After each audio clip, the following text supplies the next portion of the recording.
Hello everyone. In the previous video on monoliths and microservices, I mentioned that one effective way of making microservices talk to each other is via message queues or pub/sub architecture. In this video, I'm going to go into detail on what these terms actually mean. Now, they seem a little complicated, but they're actually very simple as concepts, which we will see in a few minutes. So let's understand what message queues are first. And before we begin, these two are actually different in concept. A lot of engineers use them interchangeably, but that is incorrect. In this video, we'll also understand the difference between these two concepts. Let's start with message queues. So we can understand message queues by understanding its different components, starting with a queue. So let's say this is our queue, and we already know what queues are at this point, I hope. So they store some sort of data, and the next component is a publisher. And for us in this message queue, the last component is some consumers. So let's call this consumer A. Let's call this consumer B. Now these are the components that make up a message queue. How does the flow in a message queue work? Why did I mention that microservices can talk to each other in this way?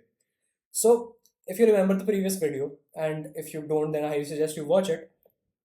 I mentioned that YouTube has different components, whether it's the user service, video service, premium service. It can have some shorts, a separate service for shorts, and something like any other feature that it may support. Let's assume publisher to be one of those. So let's say I have my comments service that is a publisher. And whenever somebody makes a comment on YouTube on any particular video, what this does is it shoots out an event to my queue. It shoots out a message. So let's say it shot up M1, message 1. It goes on at the front of my queue. Alright, so that's M1, which is in our case a comment by comment service. Message just means a certain piece of data for us. Alright, so that's M1. Another comment comes in, it goes on behind M1, it's M2, then M3. Now it has been added to the queue. Then what ends up happening is that I may want to perform some sort of processing on this data. For example, I may have a very bizarre task in mind that I want to form a map of all the words and their frequency based on YouTube comments. So if M1 has 3 words, this is good. I want to store a map which will be something like this. This is, let's say, that's also one, then good. All right, maybe I'm trying to do some analysis as part of the analytics team, or it could be any other task. I'm just giving you a hypothetical example over here. So I'm basically adding all the comments in this queue for that. Then my consumer A, which is written on my analytics service, what it would do is it would consume data from this queue. So one by one, messages would go on from the queue to its various consumers. Now the way that this works is that I would have M1 going over here, then I would have M2 going over here. And both of them would do whatever logic they are designed to do. And that is how this queue actually ends up working.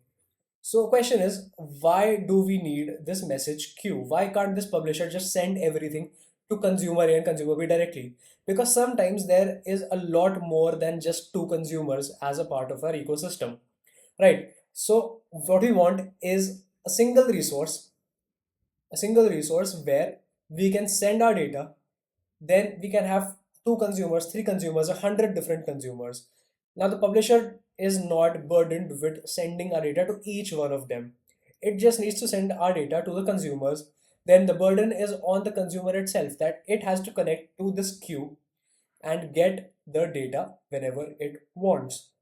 So that's one of the reasons why we use queues, to make burden less on the publisher. So a couple of things to note here is that this works in a FIFO pattern. First in, first out. Whichever message comes in first is consumed first. And another thing in message queues in particular is that message can only be consumed once. So after it is consumed, it is deleted from this queue and space is freed up for the next set of messages. So this is how queues work. Question is, when do we actually use queues? So one major reason why any company would consider implementing a queue for their backend services is to scale horizontally. Because as you can see here, we have consumer A and consumer B. What they're doing is they're effectively dividing the workload, because message 1 is being processed over here, and while message 1 is being processed, message 2 is consumed by consumer B. Then message 3 would go over here, message 4 would go over here. And let's say if we had a million messages, I wouldn't mind adding another consumer C, which will have message 1 million or whatever it may be, right? So this is how I can divide workload across different workers and basically reduce the time taken to finish my task. And this is especially useful when you are trying to generate reports, for example. So if you're trying to generate a lot of reports, and maybe let's say you're in a fintech company and you're trying to generate a lot of end of year tax reports for your clients, which could be any number of them. For example, let's say you're Zerodha and you have to give data to all these users at the end of the year so that they know what their tax liability is, whether they are in profit or loss doesn't, it's a different issue. You have to really scale the systems up. So you have to scale horizontally and divide your workload. This is where it could come in handy. And also message queues are good when work is to be done exactly once and not more than that. For example, the map example that I just gave, it was a very simple and probably not a very practical example, but that is an example of when work needs to be done only once. One comment needs to be processed once. One notification to a user would have to be typically processed only once. So message queues can be useful in such a case. All right. So you can think about it like you are in a pizza parlor, a pizza restaurant, and there is a large number of orders. And as orders keep flowing into this queue, I add a chef over here. So this waiter, it's continuously bringing in orders. There's only one waiter in this restaurant. It's continuously bringing in orders over here, M4, M5, M6, whatever it may be. And two consumers are not able to, or two chefs rather, are not able to finish these orders on time. So you would have to consider adding chef number 3 so that pizzas can be made in parallel, assuming you have enough space in your kitchen, which means assuming you have enough resources and money to scale up horizontally over here. So coming to PubSub or publisher subscriber model, we have the same components. We have a publisher, we've got a queue, and we've got some consumers. All right, C1, C2. Question is, what's the difference between message queues and PubSub if the components are the same?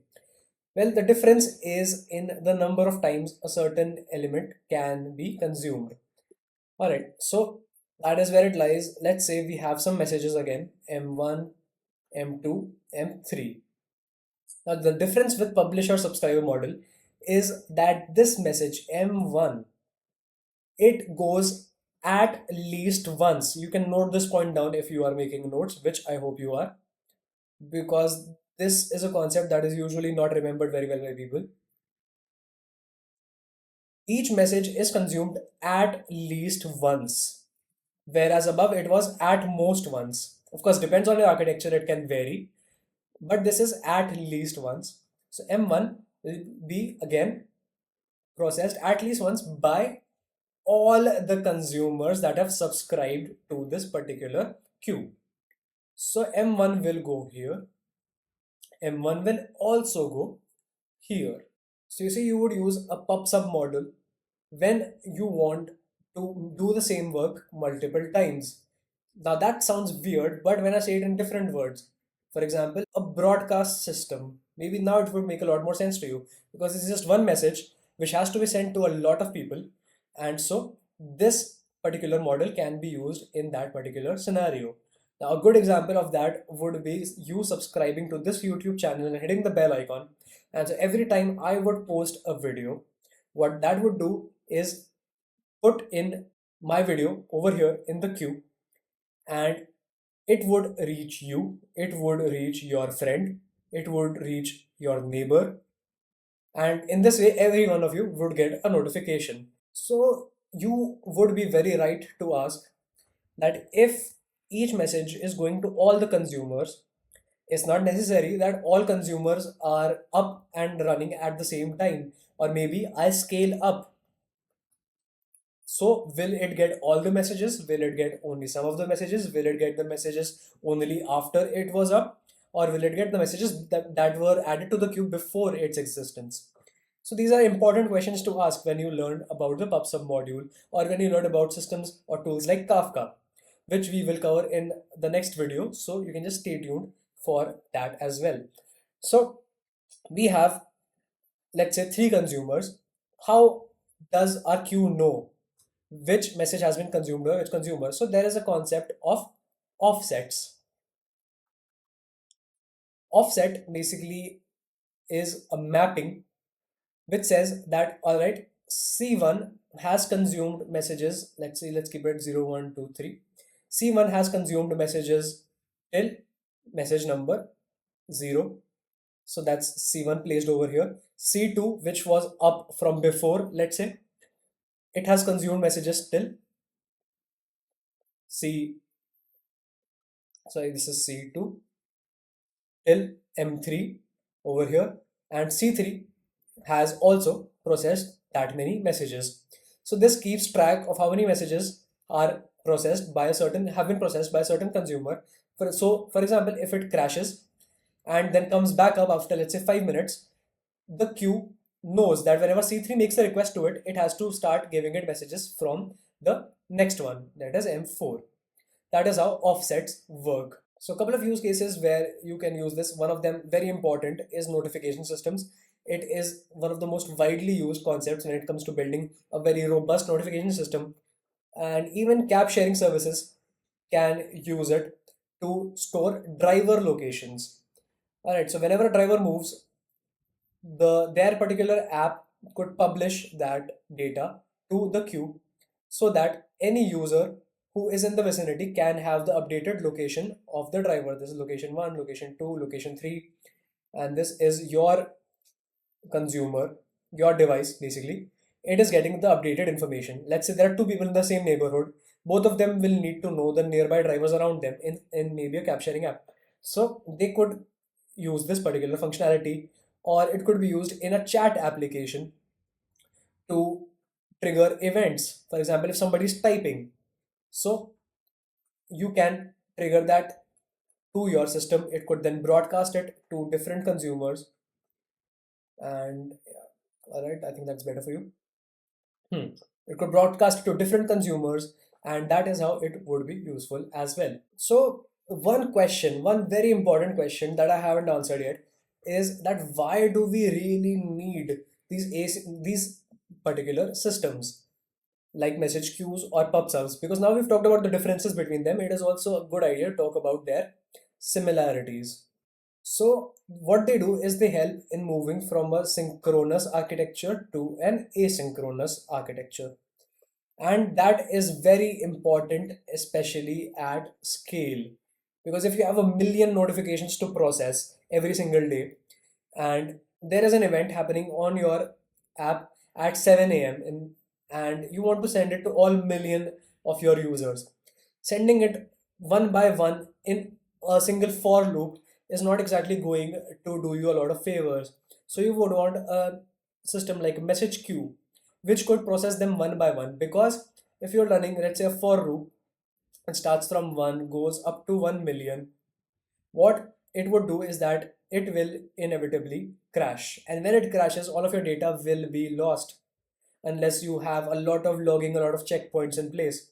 So that is why a message queue or a PubSub system can come in handy, because it already checkpoints things for you.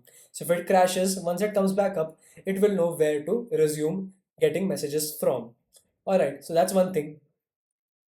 Another thing is you can just implement a lot of background processes using these systems. So one good example that I gave earlier was report generation. You don't need to wait for a user to come to your platform to generate this report. It has to be done automatically, it has to be done periodically. So all of your tasks can be put onto a queue, and one by one it can be processed, especially long running tasks. They can be processed one by one, and then whatever is the result can be put in their relevant resource. So this is a very good idea when it comes to background processes.